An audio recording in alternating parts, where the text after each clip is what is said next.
আসসালামু আলাইকুম আরহামাতুল্লাহ। সুপ্রিয় দিশারি পথের দর্শক মণ্ডলী, আশা করি মহান রব্বুল আলামিনের অশেষ মেহেরবানি ও দয়ায় আপনারা সবাই ভালো আছেন। আজকে আপনার আলোচনা করব মৃত্যুর পর ফেরেশতারা লাশের সাথে কি করে। যখন লাশটি দাফন করে আপনজন চলে যায় তখন সেই লাশের সাথে কি হয় এ নিয়ে আমরা আলোচনা করব এবং রিপোর্ট শেষে অংশে আলোচনা করব যে দোয়াটি পাঠ করলে মুনকার নাকিরের প্রশ্নের জবাব খুব সহজভাবে দিতে পারবেন। প্রিয় দর্শক, হযরত আজরাইল আলাইহিস সালাম যখন আত্মা কবজ করে নেন তখন আত্মা দেহকে বলে, হে দেহ, আল্লাহ তোমাকে সুপ্রতিদান দিক। তুমি আমার সঙ্গী হয়ে আল্লাহর আনুগত্যের অগ্রগামী ছিলে আর আল্লাহর অবাধ্য ছিল খুবই পশ্চাৎপদ। তুমি আমার পক্ষ থেকে মোবারকবাদ গ্রহণ করো, কেননা আজ তুমি নিজেও মুক্তি পেয়েছ আর আমাকেও নাজাত দিয়েছ। এভাবে দেহ আত্মাকে মোবারকবাদ দেয়। মুমিন বান্দার মৃত্যুতে জমির যে সকল অংশে ইবাদত করত সেগুলো কাঁদতে থাকে।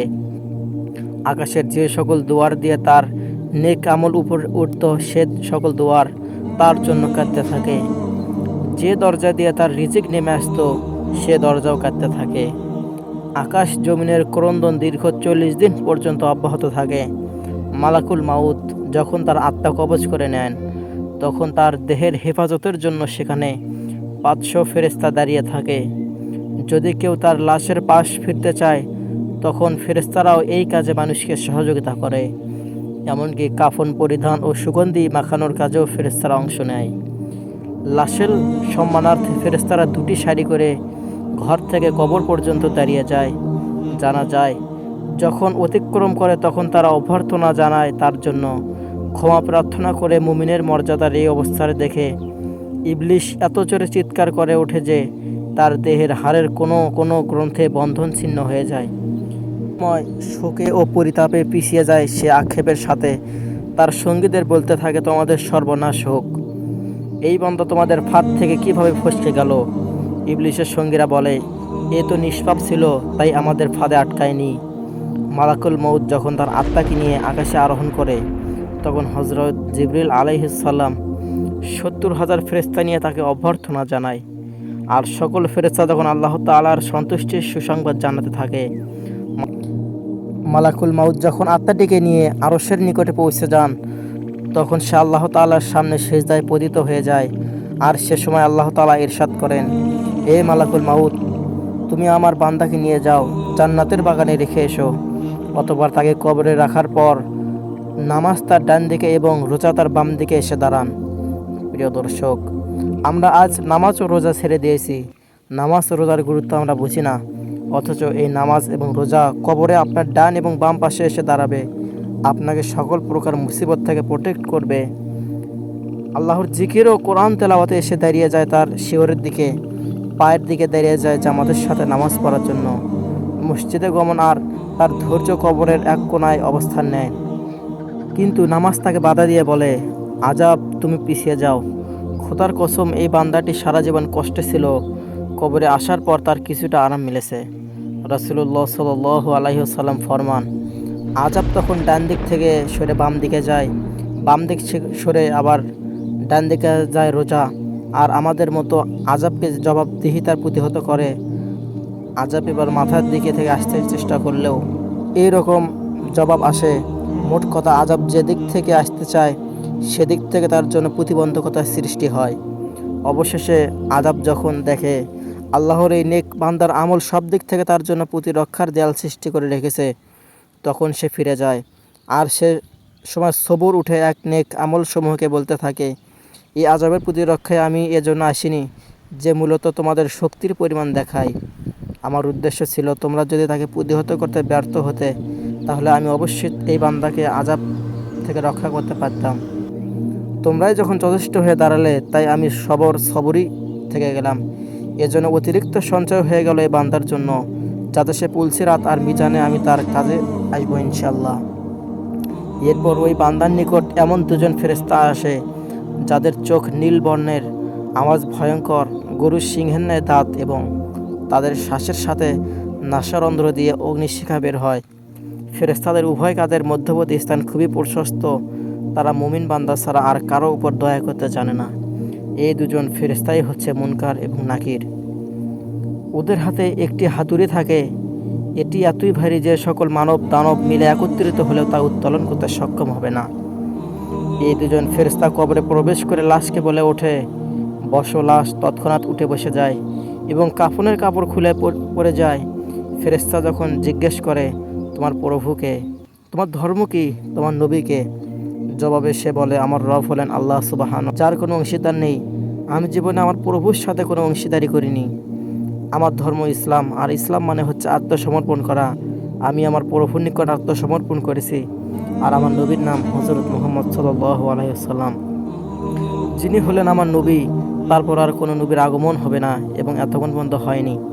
আমি আজীবন আমার নবীর অনুসরণ করেছি। ফেরেশতা জবাব শুনে বলবেন, তুমি সত্য বলেছ, তুমি সত্য বলেছ। অতঃপর কবরকে চারদিক থেকে প্রশস্ত করে বলবেন, তুমি উপরে একটু তাকিয়ে দেখো। সে উপরের দিকে তাকায়, তখন সে আকাশের শেষ সীমানা ত্বক তার চোখের সামনে ভেসে ওঠে। ফেরেশতারা বলেন, হে আল্লাহর বন্ধু, এটা তোমার অবস্থানের ঠিকানা। আল্লাহর আনুগত্যের বিনিময়ে তুমি এটা পেয়েছ। বর্ণনার এই পর্যায়ে এসে রাসূল সাল্লাল্লাহু আলাইহি সাল্লাম বলেন, ওই সত্তার কসম যার মুঠে আমার প্রাণ। মুমিন বান্দা তখনও এতই আনন্দ অনুভব করে যা কখনই শেষ হবার নয়। অতঃপর ওই বান্দাকে আবার নির্দেশ দিয়ে বলা হয় যে, তুমি নিচের দিকে তাকাও। নিচের দিকে যখন সে তাকাবে, তখন দোজখের শেষ সীমানা পর্যন্ত তার দৃষ্টির গোচরে চলে আসবে। ফেরেশতা তখন তাকে বলে, হে আল্লাহর প্রিয় পাত্র, এই ভয়ানক নরক থেকে তুমি নাজাত পেয়েছ। রাসূলুল্লাহ সাল্লাল্লাহু আলাইহি ওয়াসাল্লাম ইরশাদ করেন, ওই বান্দার এই সময় এমন পুলকিত উদ্ভূত হয় যা কখনো সমাপ্ত হবার নয়। অতঃপর স্বর্গের ৭৭টি দরজা তার জন্য উন্মুক্ত করে দেওয়া হয় এবং এসব দুয়ার দিয়ে জান্নাতের সৌরভ এবং সুশীতল সমীকরণ তার কবরে পৌঁছাতে থাকে এবং ততদিন পর্যন্ত থাকবে যতদিন সে কবরে থাকবে। রাসূলুল্লাহ সাল্লাল্লাহু আলাইহি ওয়াসাল্লাম আলোচনার ধারাবাহিকতা অব্যাহত রেখে বলেন, এরপর আল্লাহ তাআলা মালাকুল মাউতকে নির্দেশ দিয়ে বলবেন, তুমি আমার দুশমনের নিকট যাও এবং তাকে আমার কাছে নিয়ে এসো। আমি প্রাচুর্যের সাথে তাকে রোজগারও দিয়েছি, সীমাহীন নিয়ামতের বাড়ি পাত করেছি তার উপর, কিন্তু সে আমার সাথে শুধু অবাধ্যতাই করে ফেলেছে। এবার এই দুশমনকে আমার নিকট হাজির করো। মালাকুল মাউত আল্লাহর নির্দেশ পেয়ে এমন কদাকার বেশে ওই বান্দার নিকট আগমন করবে যে কেউ কোনোদিন এমন আকৃতি দেখেনি। তার 12টি চোখ থাকে, তার কাছে এমন একটি লৌহ শলাকা থাকে যা শাখা ও কাঁটা বিশিষ্ট। মালাকুল মউতের সাথে আরও 500 ফেরেশতা থাকে। এদের প্রত্যেকের হাতেই থাকে জাহান্নাম থেকে নিয়ে আসা আগুন। আগুনের চাবুক মালাকুল মউত অবাধ্য বান্দাদের চাবুক দিয়ে এমনভাবে আঘাত করতে থাকে যে প্রতিটি কাঁটাটার সারা দেহে তন্ত্রের মতো বিদ্ধ হয়ে যায়। অতঃপর সেটি পাকিয়ে টেনে বের করে এবং তার পায়ের নখের তলদেশ পর্যন্ত তাকে বের করে নিয়ে আসে। এরপর এই লৌহ শলাকা তার উভয় পায়ের গোড়ালিতে ঢুকিয়ে দেওয়া হয়। তখন আল্লাহর দুশমনের এতই কষ্ট হয় যে বেদনা এসে কাতরাতে থাকে। এমন সময় বাকি ফেরেশতারা তাদের হাতের চাবুক দিয়ে তার মুখমণ্ডল পশ্চাৎ দেশে অনবরত প্রহার করতে থাকে, কেননা সে তার আত্মাকে শরীর থেকে সহজে বিচ্ছিন্ন করতে চাচ্ছিল না। এ সময় তারা তাকে টেনে হিঁচড়ে সারা দেহ থেকে গোড়ালিতে নিয়ে আসা হয়। শাস্ত্রের এ পর্যায়ে এ শলাটি তার হাঁটুতে ফোটানো হয়। তখন বেদনায় ছটফট করতে থাকে। এমন সময় ফেরেশতা আর আগুনের চাবুক দিয়ে তার মুখ ও নিতম্বে মারতে শুরু করে।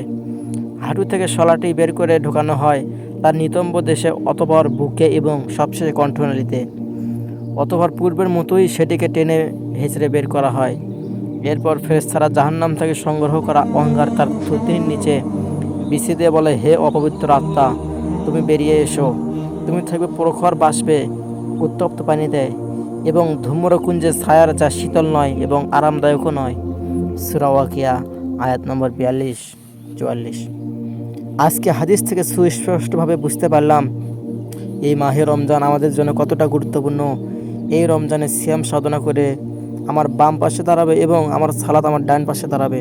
প্রিয় দর্শক, শুধু রমজান কেন, বাকি 11টি মাসও আমাদের রব্বুল আলামিনের নিকট মাথা নত করতে হবে। আমাদেরকে কবরের চিন্তায় মগ্ন থাকতে হবে, আমাদের কবরস্থান যাওয়ার করতে হবে, কারণ এই অন্ধকার কবরে আমাদের সাহায্য করার মতো আমাদের নেক আমল ব্যতীত আর কিছুই থাকবে না। সুপ্রিয় দর্শক, আমাদের যে সামনে যে রমজান মাস আসতেছে, আমরা সবাই চেষ্টা করব যেন রমজানের সমস্ত রোজাগুলো করতে পারি।